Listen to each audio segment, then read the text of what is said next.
Welcome to the video on Digital Safety Incident Management for Schools. In this video, you will learn how to identify, assess, and respond to digital safety incidents in a structured and practical way. Let us continue this journey towards enabling deeper understanding and responsible practices in digital safety for every teacher and student. In the previous video, we explored some of possible ICT lab incidents and reflected on possible risks, first steps, and best practices. Now, the important question is, what should a teacher do when such incidents actually happen?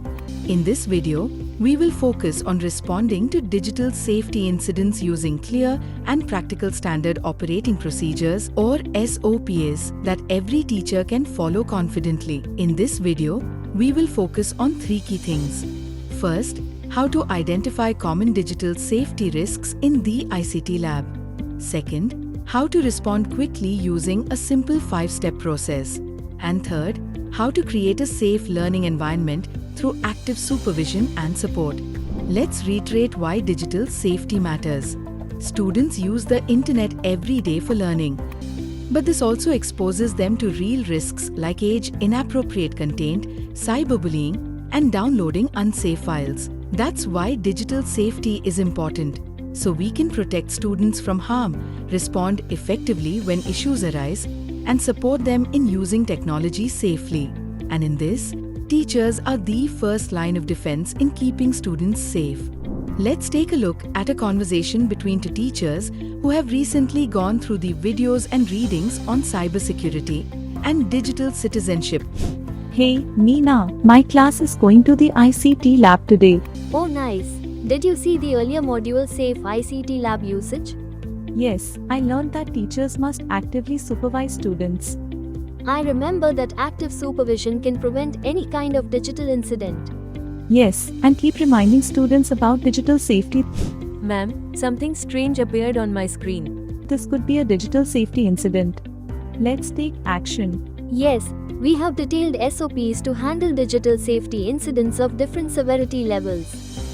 Before moving ahead, let us first understand what a digital safety incident is. In the previous video, we explored different risks students may face in the ICT lab. This slide brings all those situations together and helps us clearly define what a digital safety incident is. This includes exposure to age-inappropriate content, cyberbullying, or suspicious pop-ups and malware.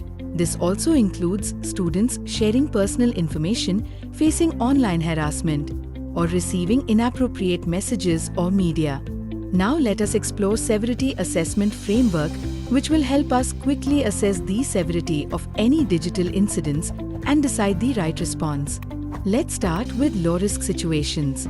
These include things like students opening games in the ICT lab, browsing unrelated websites, or using unreliable or personal pen drives. These are common classroom management issues and can be handled directly by the teacher through guidance and monitoring. Now, moving to medium-risk situations. These are more serious and include bullying, sharing private information on suspicious websites, or repeated unsafe behavior. In such cases, the teacher should not handle it alone. The issue must be reported to the school leader, and parents should be informed so that support can be provided both at school and at home. Now let's look at high-risk situations, which require immediate and serious attention. These include incidents like serious threats, threatening violence, self-harm, or involvement of weapons. Such cases go beyond classroom management and become safety concerns. In these situations, the teacher's role is to act quickly and escalate immediately. School leaders must be informed right away, and parents should be contacted without delay. Additionally, authorities like the BEO and DIET may also need to be involved depending on the severity. Now, let us look at the Severity checklist as your quick decision tool to assess the severity of any digital safety incident. Before deciding how to respond, ask yourself these 6 questions. Is the student in immediate danger, scared, or withdrawing? Is there sexual, violent, or abusive content involved? Is an unknown adult contacting or grooming the student? Is this cyberbullying or harassment between students? Has personal information like name, address, or photo been shared online? Is it a one-time, isolated issue like games or off-task browsing? If the answer is yes to the first three, it is high risk and needs immediate action. The next to indicate medium risk, requiring escalation and parent involvement. The last one is low risk and can be handled at the classroom level. The most important principle when you handle such situations is stay calm, take immediate action, and report as per SOP. Panic can make situations worse. A calm and structured response helps protect students and manage the situation effectively. Now let us look at the 5-step SOP process to handle any digital safety incident. Stop secure, assess, act, document, and report. These steps provide a clear roadmap for teachers to follow during any incident. The first step is stop and secure. Ask the student to stop the activity immediately. If needed, move the student away from the situation to prevent further risk or exposure. It is very important that you do not delete anything or clear the browsing history, as this information will be needed for documentation purposes. Step 2. Assess. The second step is to assess the situation. Start by asking the student, "What did you see or receive?" to understand what happened. Listen carefully without showing judgment or blame, so the student feels safe to share honestly. Also check if other students are affected, as the issue may involve more than one student. The goal is to gather clear information before deciding the next action. Now, take immediate action based on the type of incident.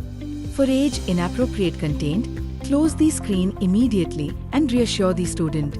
For cyber incidents, save evidence like screenshots and do not delete anything. If malware is suspected, disconnect the device from the internet right away.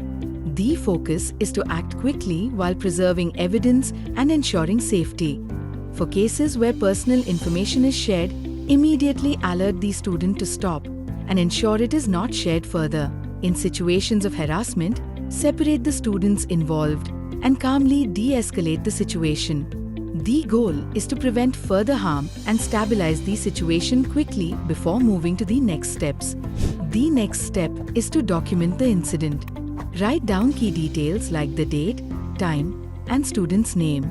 Clearly describe what happened in simple, factual language.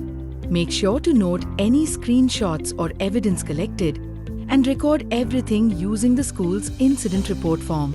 The next step is to report to stakeholders. In case of moderate to high severity cases, inform the school leader and share the documented report. If a student is affected, contact parents or guardians to keep them informed. In more serious cases, escalate the issue to the block or district IT officer. Supporting the affected student starts with empathy first. Listen carefully without judgment and reassure the student that they are safe now. Protect their privacy by keeping details confidential. If needed, connect them with a counselor for additional support and involve parents appropriately. Finally, plan regular follow-ups to check on the students' well-being. The goal is to create a safe, supportive environment where the student feels heard and protected.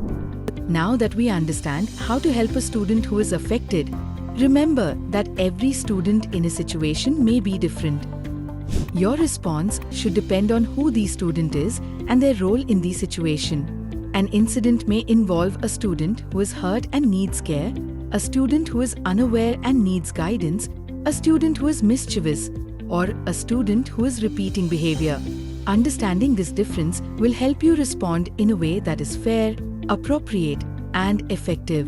Now let's look at the first case where the student is affected.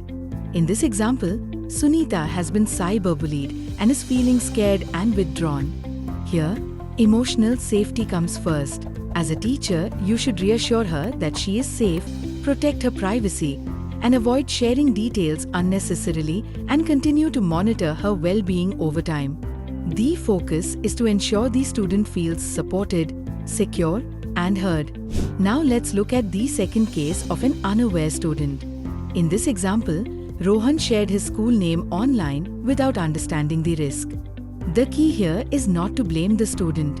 Instead, Explain clearly why this action was risky, and clearly explain why sharing personal information on an unknown website is risky. You can also share this learning with the whole class, so other students learn and do not make such mistakes. The focus is on guidance and learning, not punishment. Now let's look at the third case.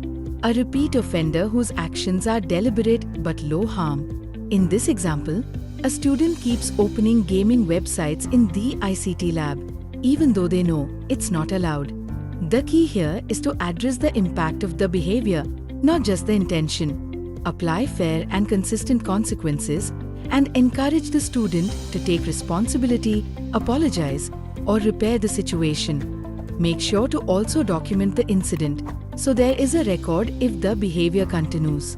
The goal is to promote accountability and behavior change. We request you to go through the reading materials for more detailed information on SOPs and the different types of students involved in digital safety incidents. Now let's look at the fourth case. Where behavior is repeated and more serious, we move to the next level. In this case, a student is repeatedly accessing age-inappropriate content. This requires immediate escalation. It is important to document patterns over time, not just one incident, and formally involve parents. Work with the school to create a structured behavior plan to support change. Here, the focus shifts from simple correction to consistent intervention and monitoring. Finally, beyond responding to incidents, it is equally important to prevent them in the first place. By creating a safe and structured ICT lab environment, many issues can be avoided before they even begin. Simple proactive practices help ensure that students use technology responsibly and safely. Because ultimately, a safe lab leads to safe students. So how do we put prevention into practice?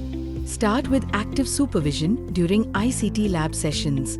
Set clear rules before each session begins so expectations are understood. Use tools and filters to guide safe browsing, and most importantly, include regular teaching on online safety. These simple steps help create a proactive system where risks are minimized before they arise.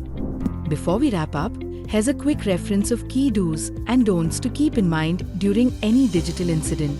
Always stay calm, isolate the device if needed, and document the situation carefully. Also, make sure to avoid common mistakes, don't blame the student, don't delete any data or history, and don't share the incident with others unnecessarily.